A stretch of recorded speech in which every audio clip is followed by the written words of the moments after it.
Sejarah Desa Balun dan Wedari, jejak perjuangan dan kepemimpinan. Pelarian Senopati di masa Pangeran Diponegoro.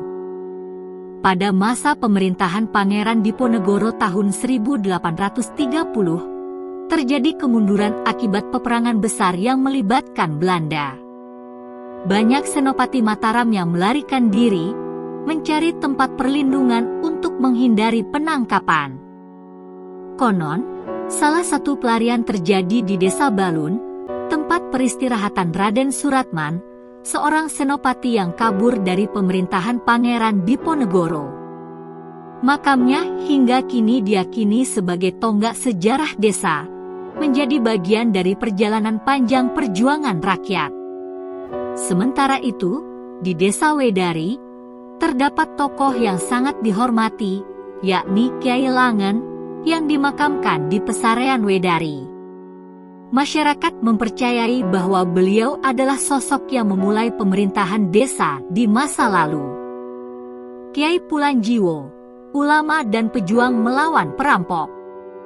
Di Desa Wedari juga terdapat makam Kyai Pulanjiwo yang hingga kini dikeramatkan oleh masyarakat. Letak makamnya berada di pekarangan penduduk desa, menjadi saksi bisu perjalanan sejarah. Beliau dikenal sebagai sosok sakti yang berhasil menumpas para perampok besar. Menurut cerita rakyat, Kyai Pulanjiwo berasal dari Bangsri, Jepara, sebelum akhirnya diminta oleh Kyai Langen untuk membantu jalannya pemerintahan Desa Wedari pada masa itu. Keberadaannya tidak hanya memberikan perlindungan bagi masyarakat, tetapi juga memperkuat kehidupan sosial dan spiritual di desa. Pemerintahan Desa Balun dan Wedari.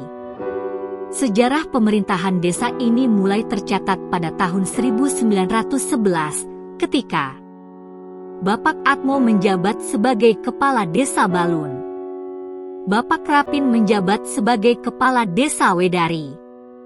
Namun, seiring dengan perkembangan zaman, pada tahun 1917, kedua desa digabungkan menjadi satu dengan nama Desa Tanjung Mojo. Penggabungan ini terjadi karena tidak adanya penerus pemerintahan di Desa Balun.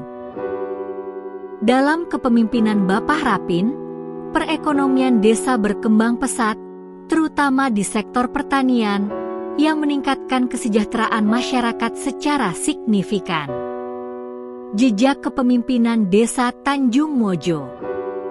Setelah masa kepemimpinan Bapak Rapin, berikut adalah daftar kepala desa yang pernah menjabat di Tanjung Mojo.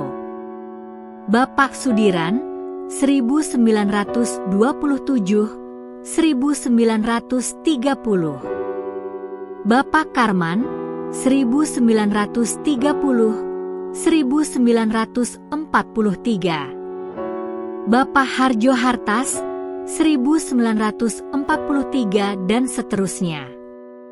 Di bawah kepemimpinan mereka, desa terus mengalami perkembangan dalam berbagai aspek, baik dari segi perekonomian, pemerintahan, maupun kehidupan sosial masyarakat.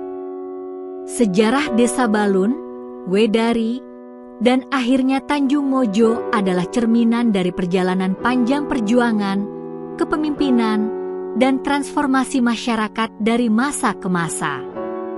Kisah ini tidak hanya menjadi bagian dari sejarah lokal, tetapi juga menghubungkan berbagai aspek penting dalam perjalanan bangsa.